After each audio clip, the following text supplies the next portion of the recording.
believe me or not, but I have not seen this. I've seen one or two.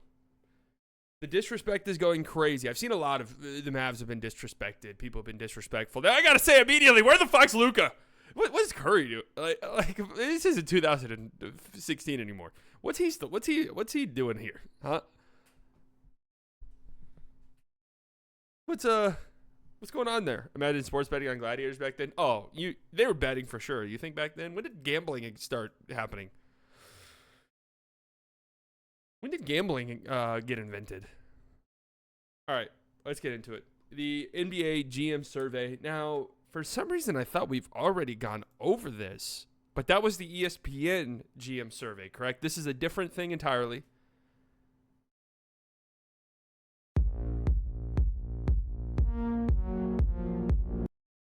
Dwight Powell. That is the real Dwight Powell. 8 months on the Slightly Delusional Club. Thank you. So here we go. The NBA GM survey. Let's just do a brief little scroll through last year's just to see where everyone's mind was at a season ago, huh? Connor, 10 months on the Slightly Delusional Club. This survey is an example of why many teams are ass. Okay, I'm interested in getting to it. Oh, we have a full history. History for key predictions. Oh, this is actually kind of nice. I like that. So, of course, last year, Boston and Denver both split the vote. Boston did end up winning. Milwaukee a couple of years ago to repeat. They were the favorites to repeat a couple of years ago. 43% of GMs said that Milwaukee was going to win. They lost in the first round of the Heat that year. That crazy Jimmy Butler series. Giannis was dealing with an injury. Brooklyn, 72%. Brooklyn, 72%. Oh, I'm sorry. That was not Milwaukee's repeat year. Wow. All right, so they're not that accurate. If there's not a super team that they can rely on, they're really not that accurate. Oh, actually, let's do this later because down here they spoil it. All right, we'll look at this at the end. Which team will win the 2025 NBA Finals? There is the Boston Celtics getting 83% of the vote. We're doing my full predictions next week. I'm starting to map it out a little bit, what it's going to look like. I'm really kind of diving into some of these teams. But right now, if I had to pick one, I would pick the Celtics as well. They were a historically good team a year ago. They're pretty much the same exact team. There are some concerns about KP, Horford, their bigs, how healthy they are and stuff like that. But as long as they're relatively healthy, I think that they're a somewhat safe bet.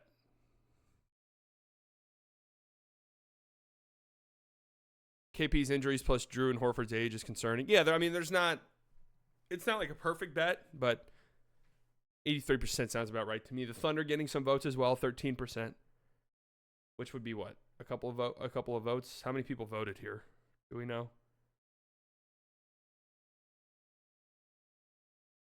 Does it say how many votes there were? I don't see the number.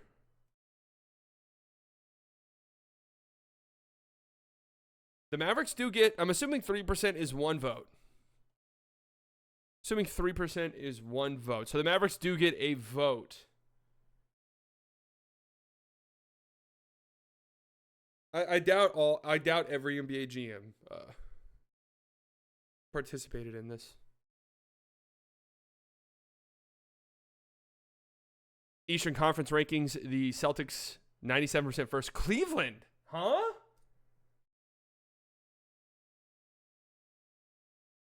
Cleveland got a first place vote? That's very interesting. New York and Philadelphia splitting votes for second. This is interesting because Philly actually got more second place votes than New York, but New York got a lot of third place votes. So I think people see a wider range of outcomes for the Sixers than the Knicks.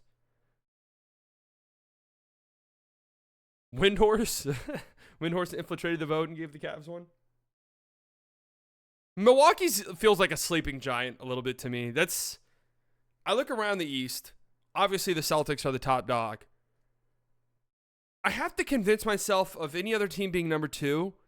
And currently, I'm not ready to get into my full my stamp it in predictions yet. But I kind of am thinking Milwaukee second. 49 wins last year in a weird fucked up season. I feel like they're being slept on. I really, really do, to be honest with you. Like, New York is so brand new as a team. Philly also so brand new as a team. Cleveland should still be good. But, like, Cleveland higher than Milwaukee, man. Oh, I don't know about that. I really don't. Indiana, the reigning Eastern Conference finalists. Only getting some fourth place votes, and that's it. In the West, the Oklahoma City Thunder getting 80% first place votes. Somebody gave them a fourth place vote. I would love to hear what the reasoning for that was. I'm actually very interested to hear that. Timberwolves getting the majority of the second place votes. Denver and Dallas, both neck and neck. Phoenix, Memphis, New Orleans, Golden State. Somebody gave Golden State a fourth place vote. Somebody gave Phoenix a first place vote, as well as Dallas. Okay, I don't think there's anything too outlandish about this. I do think the Timberwolves, they're just... I'm not like as convinced they're going to be great again this year as everyone else seems to be. But we'll see. The Nuggets, they're interesting because I think all signs point towards them kind of taking steps backwards. But I don't think anyone wants to outright say it. Like, people are scared. You hear people talk about it, but the big, mainstream media guys, the podcasters, the writers, whatever, the YouTubers, they're all scared to say it. Just because Jokic can prove you wrong, you're going to look like an idiot. And that fan base is ravenous. So, how surprised would you be if the Suns are better than the Wolves? I'm going to be real with you. Would not be surprised at all. So I agree with this top 5 right here. I think these are the 5 best teams. Dallas and Denver is basically neck and neck. Jason 10-foot Mavs at 5 behind the Nuggets. Who else was the Mavs behind if they were 5?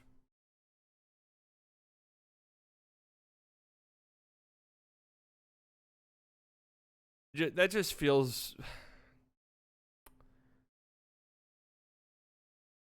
People never expect the Mavericks to be good. I mean, that's really the thing that I've come to. It's like not a fun prediction for some reason for people. People don't like it. Golden State Warriors over Kings. I'm discussing. Yeah, no Kings love here, which is a little bit surprising because there's 8 teams here. Sacramento doesn't get one fourth place vote. The Lakers don't get one fourth place vote. Who else are we missing? Obviously, the Clippers have fallen off. They're not getting a fourth place vote. Players who will win the 24-25 key MVP. Shea, number 1 at 40%. I think this is due in large part to everybody expecting the Thunder to be as good as a 60-win team this upcoming season. And if that's the case, then your best player is going to be in MVP conversations. And when your best player averages 30-plus points per game, he'll be an MVP candidate. Luka, number 2.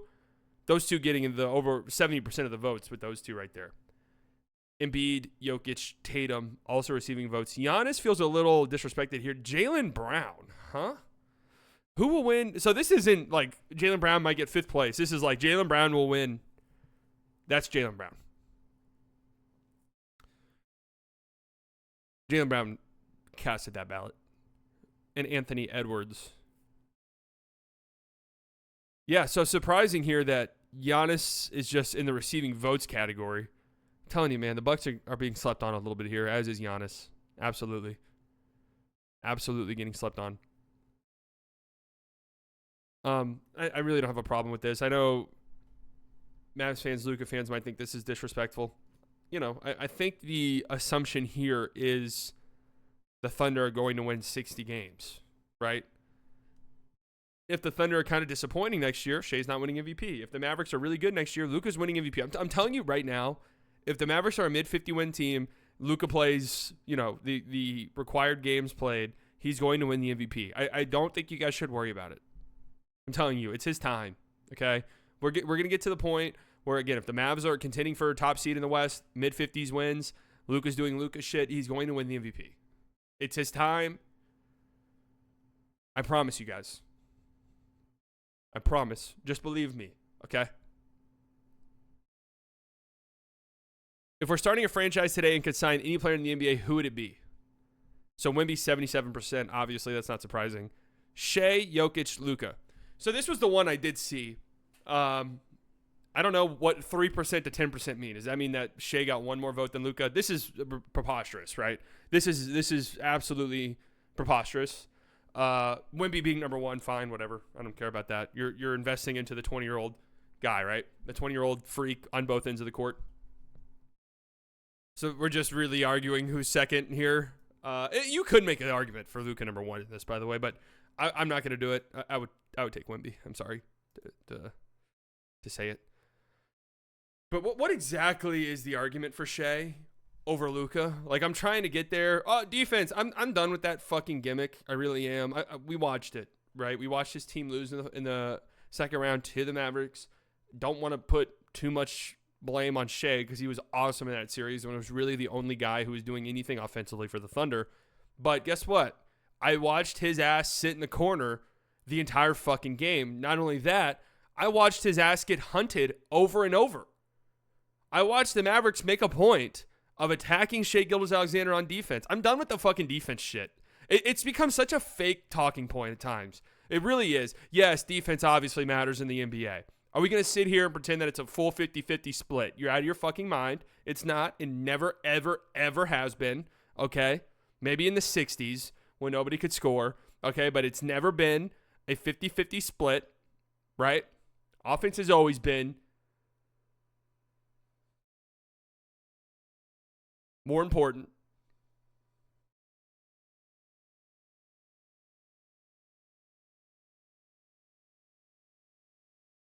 But honestly, if people just tell you, hey, he's a great defender, that's all you need to hear. You just need some people to tell you that, and that's it. Hey, this guy sucks on defense. This guy's good on defense. Okay.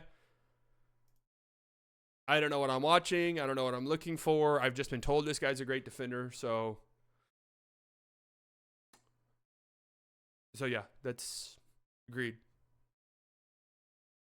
I don't think there's a single argument for Shea over Luka here. None. I mean, we're just going stat-wise since they've been drafted. There's not any comparisons there to make whatsoever. Luka towers over him in any statistical category you want to talk about. If we're talking about postseason success, there's not really a conversation to be had either. And maybe that changes this year. Maybe the Thunder, win the NBA Finals, and then that's all null and void.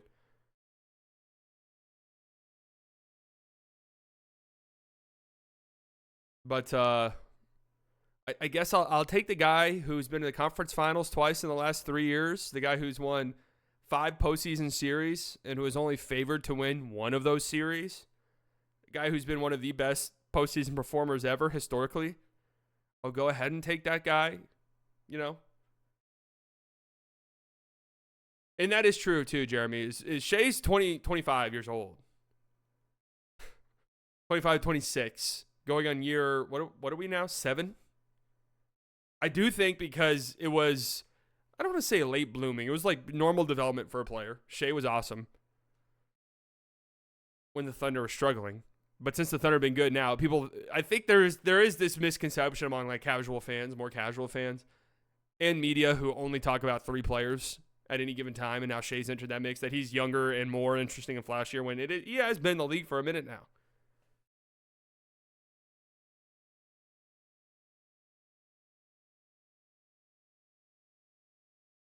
So anyways, I mean, I just don't agree. Telling you slightly this will age well. He's going to be yet again better this year. Okay, but can Luka not be better this year? He was better last year than he's ever been.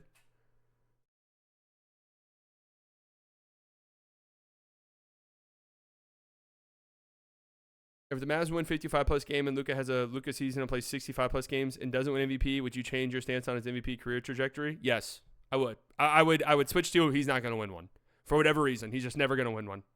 He might get like a sympathy one when he's 32.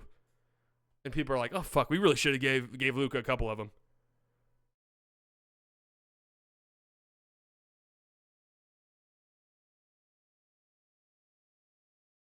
Which player forces opposing coaches to make the most adjustments? So Luka at number 1. Steph at his grandfather age, still number 2.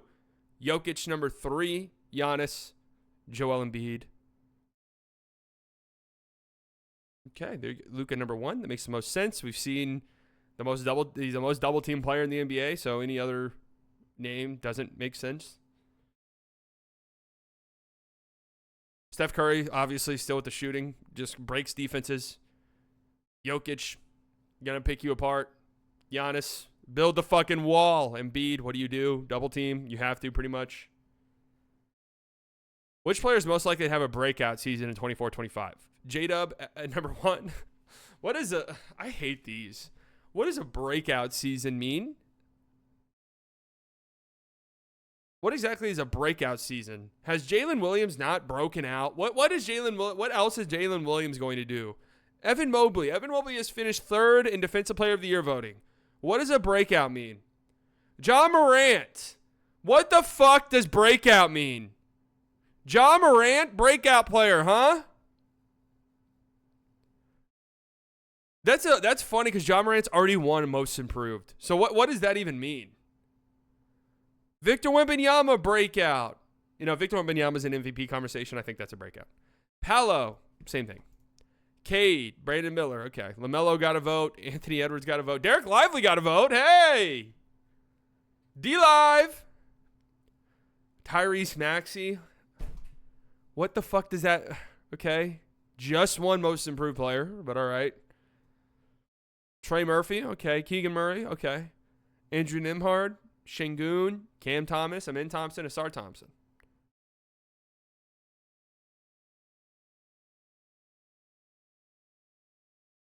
Pimples. Evan Mobley at age 37. You know if he shoots more threes per game? Yes, that's what we're going to be talking about, Evan Mobley. Going into year 12 of his career. He posted some clips of him in the offseason.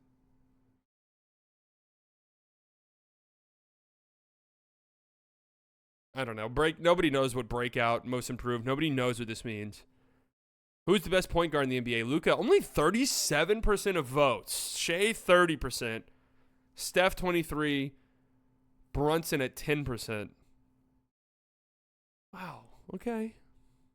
I mean, it's clearly and obviously Luka, and I don't think it's remotely fucking close whatsoever. But all right.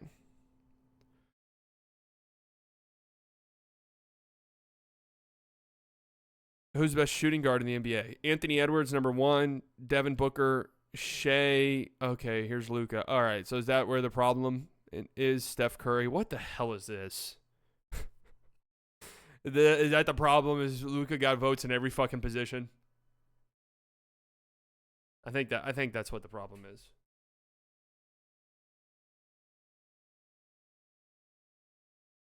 All right, so immediately, no Donovan Mitchell. Nobody thought Donovan Mitchell was the best shooting guard. What's the argument for Luka? Like, I want to know. I've heard the Steph Curry stuff. I think at this point in time he's the point guard, but Steph Curry stuff is somewhat interesting. I guess you're assuming that Draymond is their point guard. I mean, who else would be? Shea's the point guard, right? Shea plays point guard for them. Luka, what is the argument for Luka not being the fucking point guard?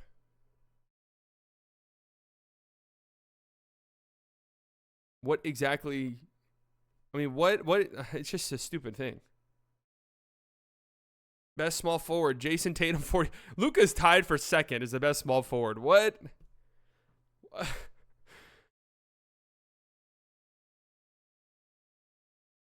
Where? How? Like, what does that even mean? How could he be the small forward? I think there's some people who think like, well, that's who he guards mostly on defense, even though that's not even really true.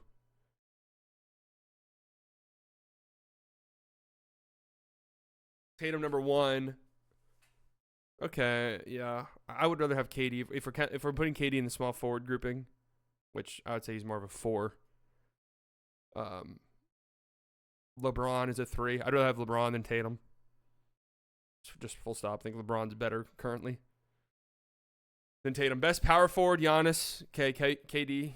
Also receiving votes, Anthony Davis. Draymond?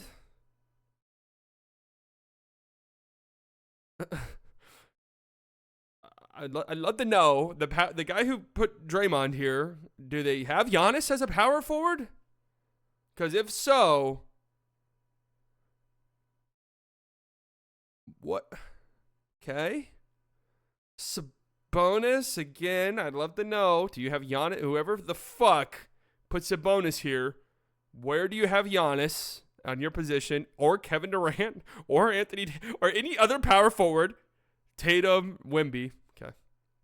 Giannis got 97% of the votes last year. Best center, Jokic at 87, Embiid, and Wemby got a vote. I'm assuming that means a vote. Okay. Wemby, you guys know I'm 1,000% bought in.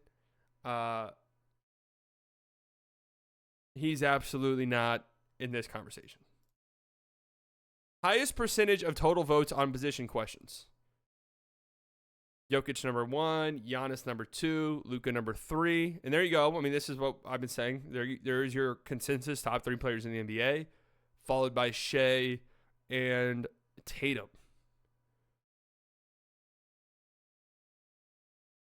Offseason moves. Which team made the best overall moves this offseason? The Thunder number 1. I would agree with that. I think they had the best offseason. The Sixers had a very good offseason for, where they were at as a team. I just think that the Thunder offseason was a little bit better just because they didn't lose anything. And I guess the Sixers really didn't lose anything either, but the Sixers are just so entrenched in their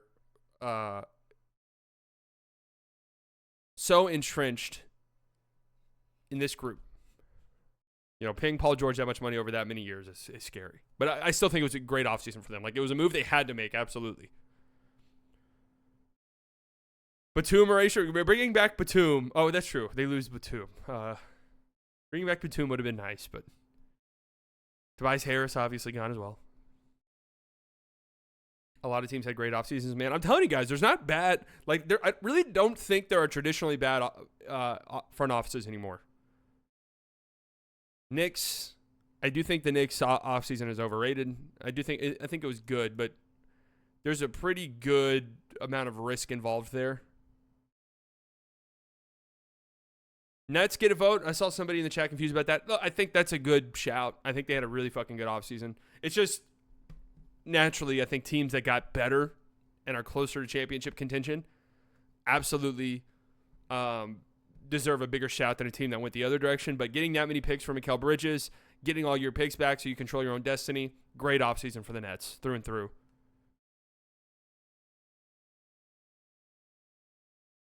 I'm telling you guys, the Bulls offseason, I don't think it was great, but let's see Giddey play a little bit. Orlando Magic getting KCP was big. They just extended, if you want to count that as part of the offseason, just extended Wendell Carter Jr. at a pretty good number. Brought back Goga Bitadze. Didn't Franz get an extension?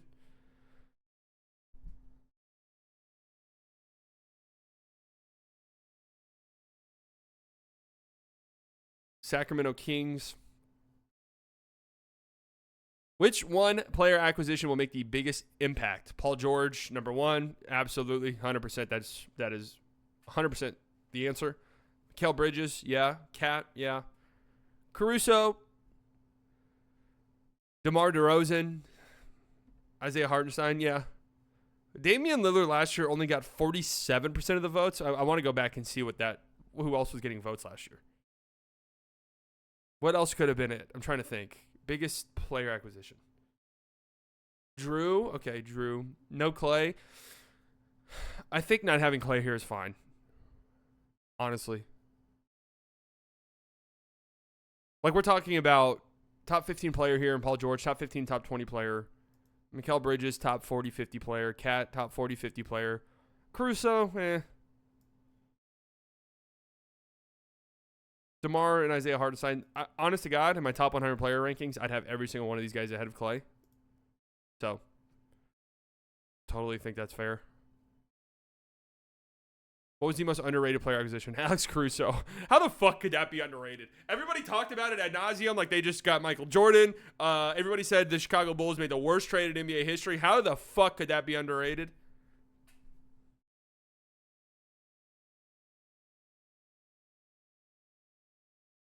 KCP.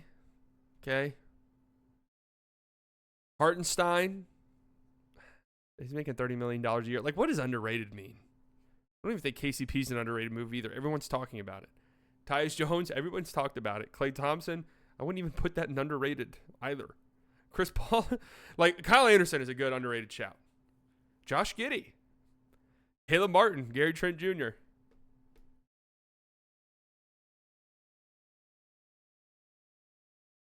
So I will push back a little bit here, right? I will push back a little bit on something. Give us your underrated pick. Let's see. If I'm going to go real sicko mode, real sicko mode, and think about a real underrated acquisition, I think Najee Marshall fits into this type of category. I'm just throwing it out there. I think Najee Marshall fits into this type of category. But if I want to go real sicko, D'Anthony Melton, I actually really like that pickup for the Warriors. That could be a real underappreciated move. Do you want to know my gross answer? And it's not more of an underrated. I think it's more nobody wants to talk about it because it is gross and it feels gross.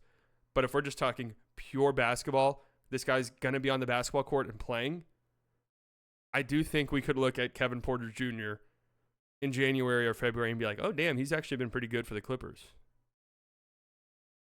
Doesn't feel good to talk about, right?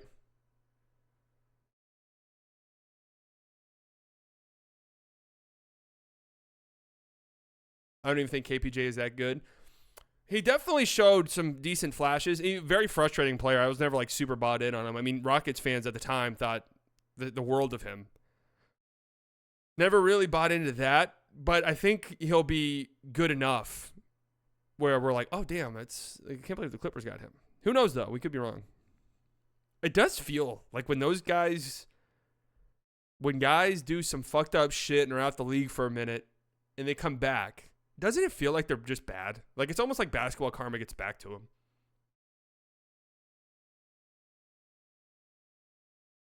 Dyson Daniels is a really good shout out as well. Tobias Harris. All right, I'll throw Tobias Harris as a mention. Miles Bridges had a bad season last year. Deshaun Watson's horrible.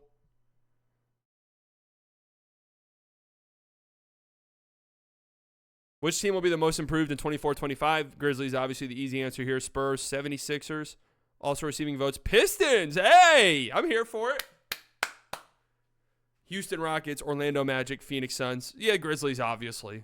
Just because they'll be healthy. Now, if we're going most improved in the sense of let's eliminate the teams that were really injured last year, and let's talk about teams that are like making a leap and are just better than we actually anticipated. You know who I'm talking about. I am going to drop a video on them, hopefully tomorrow. I know I've said that. Derek Lively video is coming out today, by the way. I've recorded it before I went live. You just got to edit it now. The Hornets!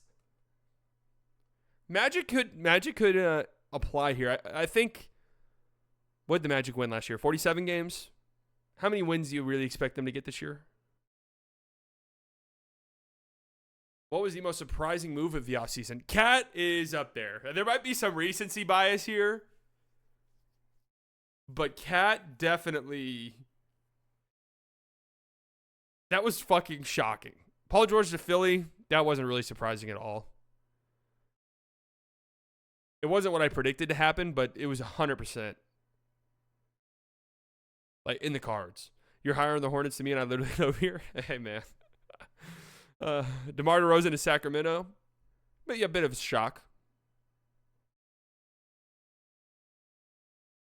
So Mikal Bridges to the Knicks. So I'm wondering, let's say the Cat trade and the Mikal trade happened at the same time. Which one was the more surprising one? Because the Mikal one was shocking.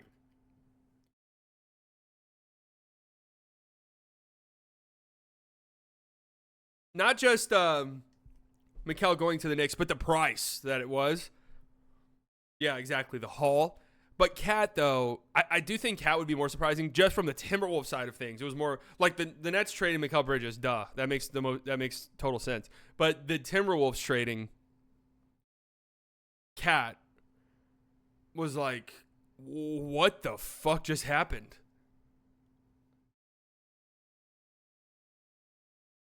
So I do agree that's the most surprising move.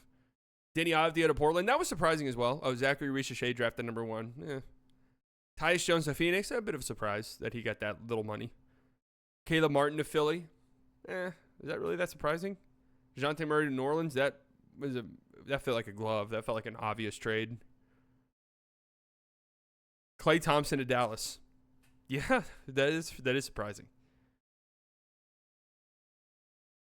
Rob Pelinka voted Klay to Dallas. Rookies and international. Who will win the 24-25 Rookie of the Year? Reed Sheppard getting 50% of the votes. Now, okay, immediately, Victor Wembanyama only got 50% of the votes last year? Huh.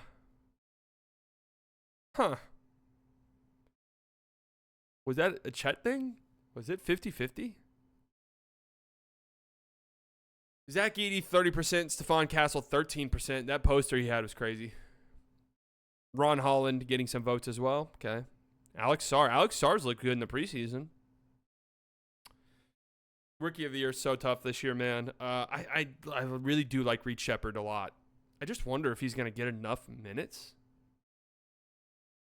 So, yeah, surprised not to see Richer, who looked good in the preseason as well. Right now, my pick, and I haven't done awards yet, and I'm happy that will be the last prediction stream I do because that'll give me more preseason to look at some of these rookies and try to figure out what their role is going to be. Right now, I would give it to Edey, although he had some nice plays against the Mavericks on Monday night. Got 2 fouls in 2 minutes. The first 2 minutes of the game. Peace out, Shrimp. So that would be my pick right now, but it's a tough one. Could definitely see Reed Sheppard winning it. Castle, maybe. Ron Holland, I can't really see.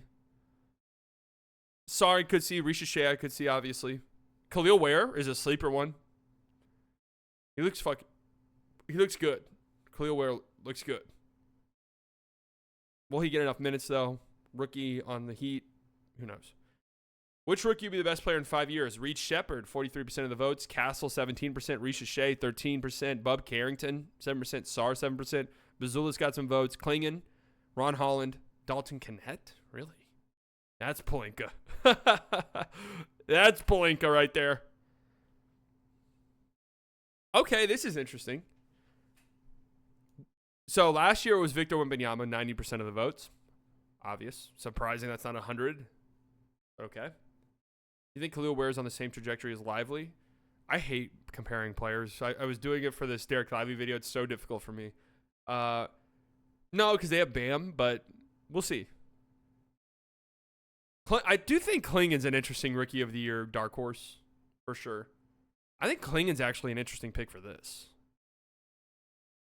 Where, like, it could be almost, I'm not comparing his game to Gobert, but it could be a Gobert situation where he might not have, like, the stats scoring-wise as some of these guys, but impact-wise, he might end up being the better guy, if that makes sense. Reed Sheppard is nasty, but it's kind of interesting to see how massive his pool is with these GMs. Now, correct me if I'm wrong. I didn't fully follow the draft process. Wasn't he a super late riser in the draft? Those guys always generate a ton of hype. Like, it went from Reed Sheppard, good pick, to all of a sudden, Reed Sheppard could be the number 1 overall pick. Like,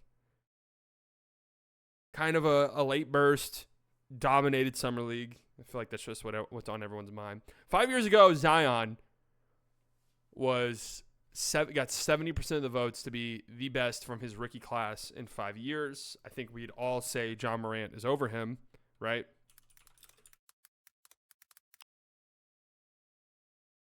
I think we'd all say that Ja is over him. This is just an injury-related thing, but it's him or Zion, right? Even with Zion's injuries, like, who would you put ahead of him?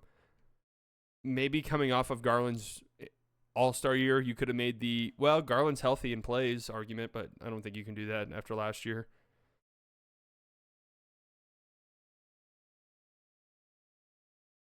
Who else was in this draft class?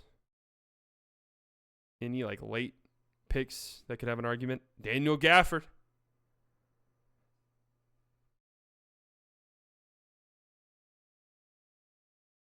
Which rookie was the biggest steal at where he was selected in the draft? Bub Carrington, 14th. Wow, look at how many guys are tied here. Bub Carrington at 14th. Looks like a really good player. Devin Carter, I do like Devin Carter quite a bit. Johnny Furphy get some love. Dalton Knecht, 17. Terrence Shannon Jr., 27th. Topich, 12th. You got to be real. I'm a little bit worried about Topich being on the Thunder for some reason. Zulis at 11 gets some votes. Klingon at 7 gets some votes. Really? 7, huh? No Melvin Ajinka love. Ajinka. Kim Christie got some votes. Isaiah Collier, Zach Edey. Kyle Filipowski, Jared McCain, Baylor Shireman, Reed Shepard at 3. Ow. Cody Williams at 10. I mean, this is a difficult one to predict, especially in a draft where there wasn't like super high in talent and everyone was kind of close. Who was the best international player in the NBA? Jokic, Luka, and Wemby. No Giannis love, which is a little contradictory, but there's somebody who picked Victor Wembanyama as a center, as the best center in the NBA. So there's somebody who I think has Victor Wembanyama as his best player. That has to be it.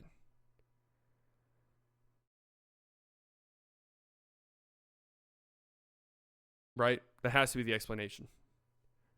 Who is the best international player not in the NBA? Sasha Vesnikov. Nikola Mirotic. Is he balling out? Does anybody know? Eddie Tavares, Nolan Traore. Is he in this draft? Denton Musa. Jetty Osman. Jetty Osman's not in the NBA. That's news to me.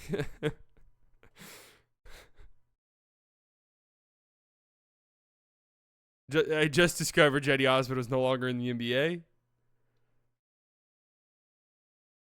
Boban Armel Traore.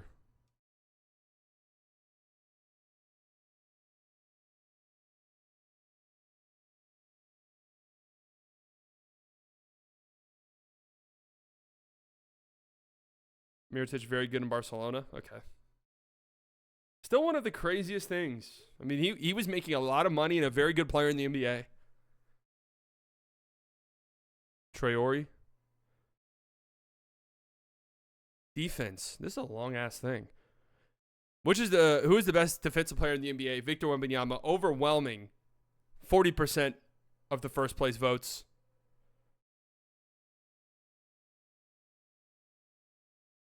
Bam Adebayo. Number 2, Rudy Gobert tied for 2. Drew Holiday tied for 2. Giannis, AD, Herb Jones, Caruso getting some votes. Jaden McDaniels, Marcus Smart.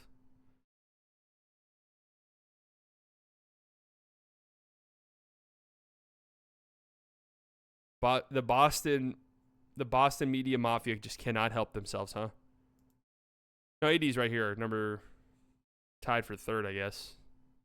Tied for 5th, technically, but yeah, Wemby, number 1. I mean, it's time now. I think Wemby's overwhelming favorite to be Defensive Player of the Year this year. Who's the best perimeter defender in the NBA? Drew, number 1. Caruso, 2. Herb, Lou Dort. OG, Jaden McDaniels, Marcus Smart, Derek White also receiving votes. Is Lou Dort really a better perimeter defender than OG? Better perimeter defender than Jaden McDaniels? I personally do not think so, but he is very good. Drew Holiday being number 1, completely fine. Drew has a crazy PR team. Yeah, I mean, Drew's fucking good. Caruso definitely has an argument. Herb definitely has an argument. What has Drew done to be over Caruso and Herb? Be on championship teams? OKC Media Mafia. Who's the best interior defender in the NBA? Victor Wembanyama, number 1. Rudy Gobert, number 2. Am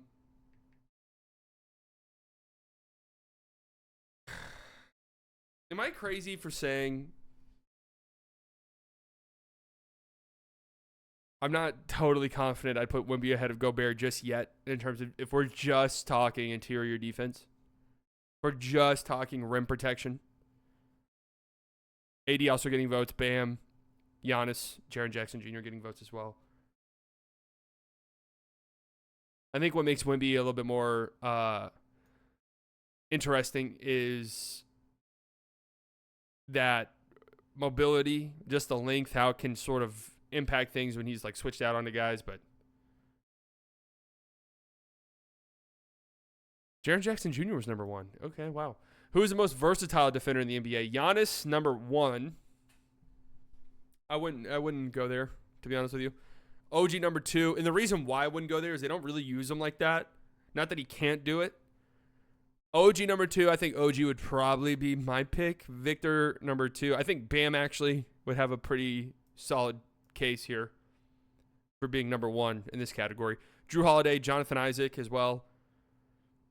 Drew's versatile, yeah. I think his size just kind of limits him, whereas some of these other guys can actually go 1 through 5. Herb Jones, Jaden McDaniels, Caruso getting a shout, Lou Dort, no. Aaron Gordon, yeah. Evan Mobley, Marcus Smart, no. J-Dub.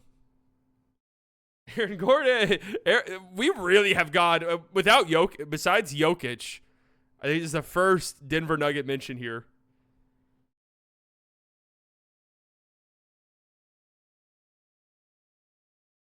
OG can play very big, yes. I think OG has a great argument here, as does Bam, obviously. I think I'd probably go Bam here. Yeah, that is no Draymond. No Draymond.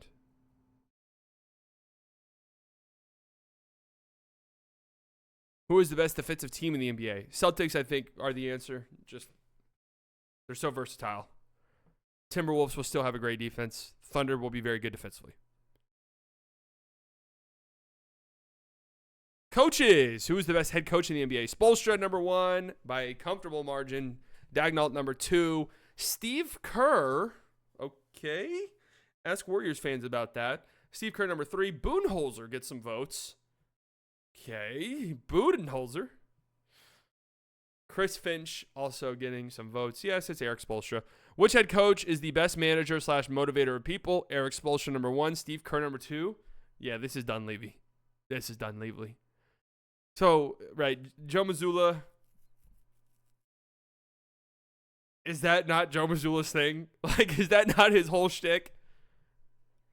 Is that he's a fucking psychotic motivator? Greg Popovich, Doc Rivers, Jason Kidd here at number 6. Daigneault also receiving votes. Michael Malone, Tom Thibodeau. Jason Kidd. Look, Jason Kidd's got an argument for this because the defense just on paper never really feels like it should be as good as it is, but then you just watch them play and they're just flying around the court.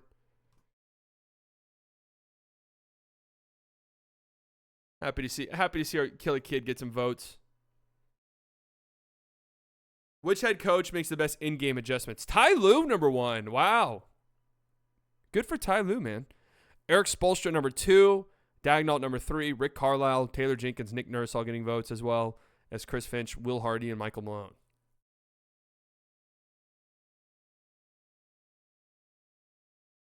I don't know the vote percentages, Flip. I was trying to figure that out, but who has Pop motivated the last 5 seasons? His teams have been terrible since Kawhi left. Well, they've been tanking.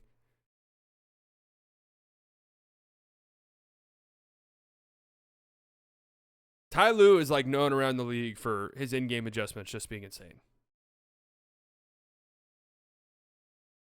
Which head coach runs the best offense? Rick Carlisle, number 1 here, obviously.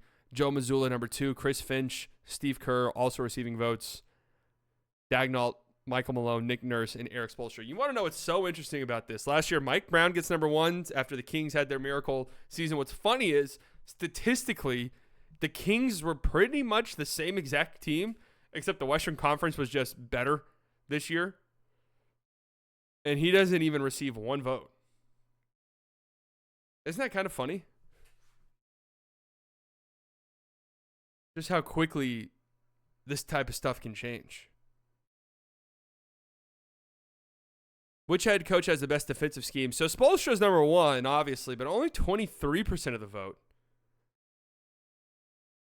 Chris Finch, number 2. Thibodeau also tied for number 2. Joe Mazzulla, Mark Daigneault, Jamal Mosley, Ime Udoka also getting a vote. No Killer Kid vote. Which new or relocated head coach make the biggest impact on his new team? Budenholzer number 1. I think that's the clear choice. Kenny Atkinson number 2. JB Bickerstaff also tied with number 2. Charles Lee in Charlotte. Jordy Fernandez. Charles Lee, potential coach of the year sleeper as they climb their way to the 7 seed. Jordy Fernandez. JJ Redick coming in last. Are these the 6 new head coaches? Were there any more? Is there a head coach that didn't get a new head coach that did not get a vote here? I'm trying to think. Off the top of my head, I'm not sure. Who's the best assistant coach in the NBA? Sam Cassell, Mika Nori, Sean Sweeney, number 3. How about that?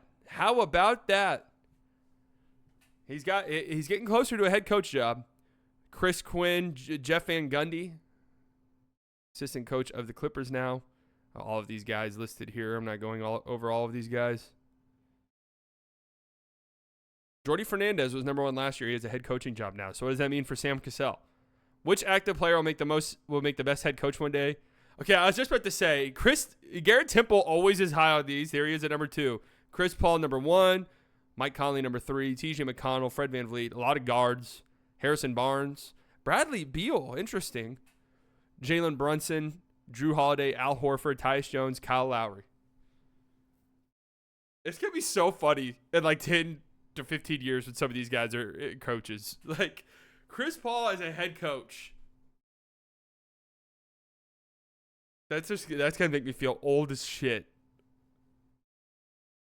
No LeBron. I think there's just like this underlying understanding that LeBron's going into ownership. Miscellaneous. Which team is the most fun to watch? Pacers number 1. Thunder number 2. Nuggets number 3. Warriors. Celtics number 5. Dallas Mavericks also got a vote. Lakers. Phoenix Suns. I'm interested if somebody picked the Lakers here as just like a fun hate thing. Like that could be it. Warriors. Are they really that fun? All these teams are fun. I mean, every team is fun to me. That's how much of a sicko I am. Which team has the best home court advantage? Nuggets number 1, obviously, because of the altitude. Thunder number 2, great crowd. Fantastic crowd. Celtics. Knicks. Utah Jazz. I think that could also be an altitude thing. Kings. Great crowd.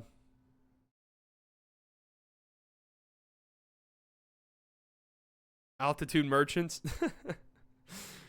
Which team will have the league's most efficient offense this season? The Celtics, overwhelming, number 1 here. Indiana Pacers, number 2. Thunder, number 3. Mavs at number 4, followed by the Knicks and the Suns.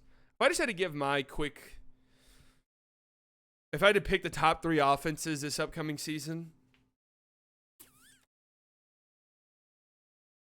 I think I'd go Celtics, Pacers, and Mavericks.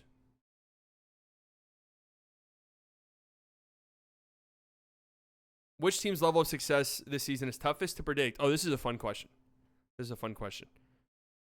Pretty much every single team got votes, it looks like. Lakers number 1. I think that's fair. You guys know I'm high on the Lakers, but absolutely. The Suns, I think, have a legit case and a real chance to be the best offense in the league this upcoming season.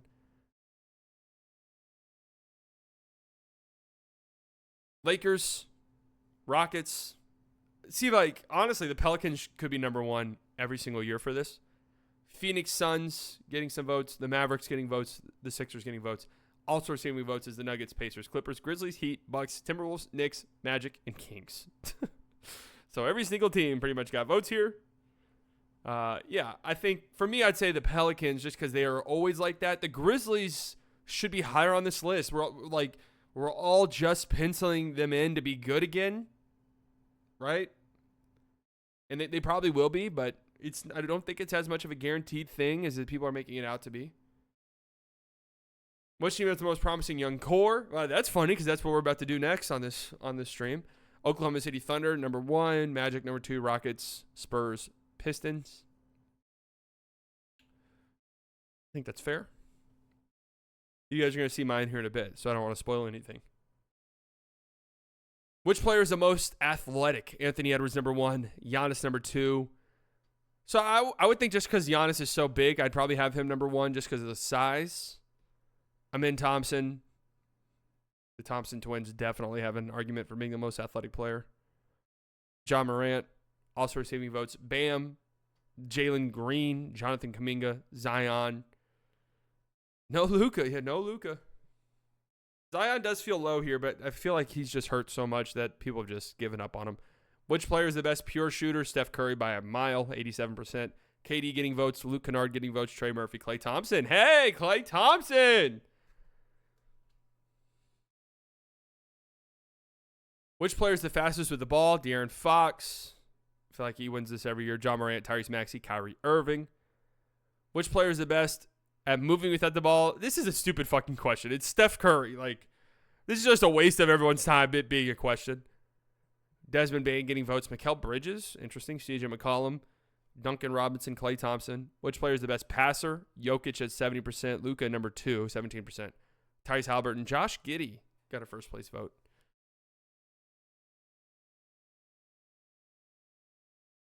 I personally think it's Luka, but I'm not going to argue. I'm really not.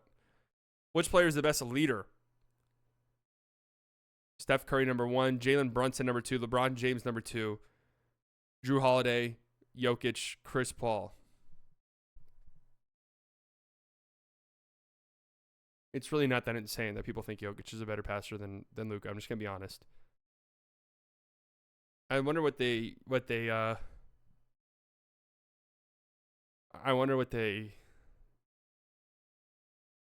constitute as being like the best leader.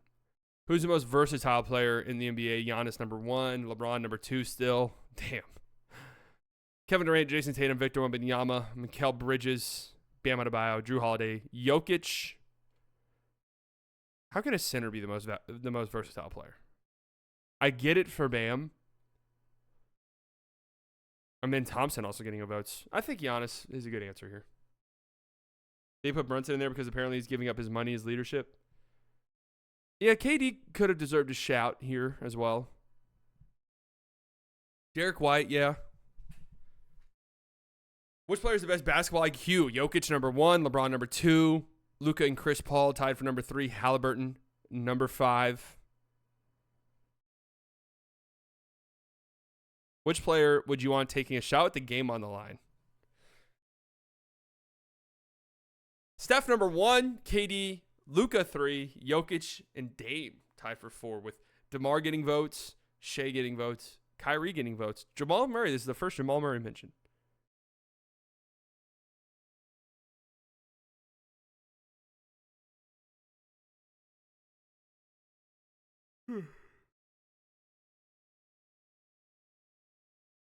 I think I'd have Luka.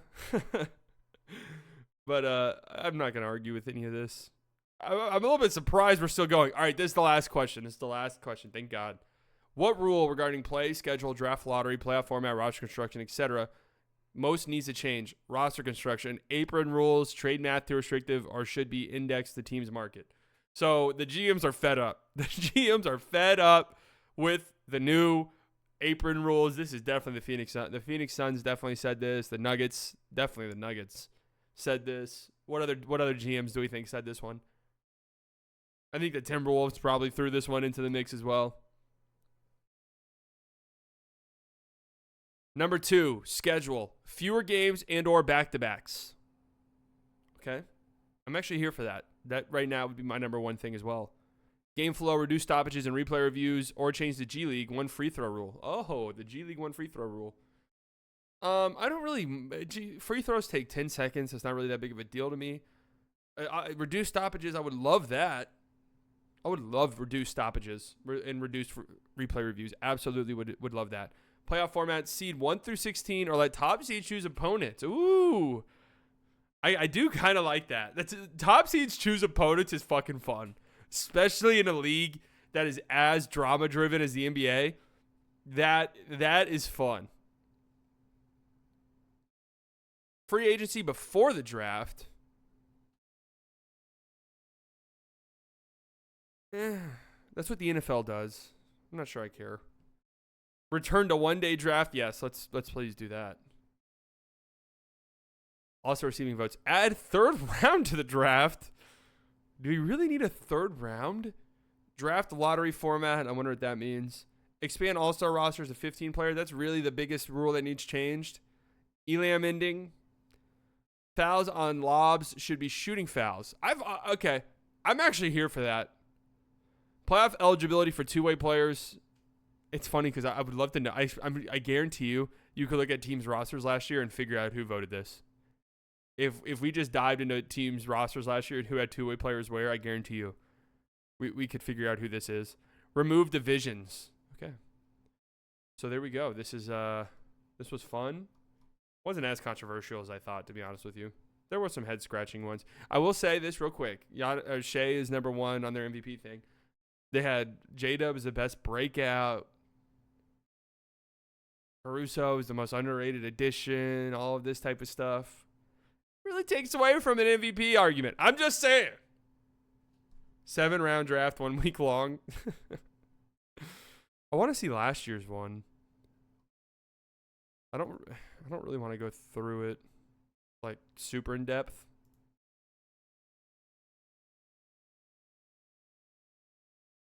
Wow, look at that. Nobody liked Dallas last year. Jokic did win the MVP, so they got that right.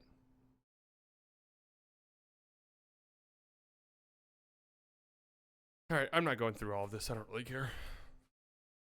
That was interesting.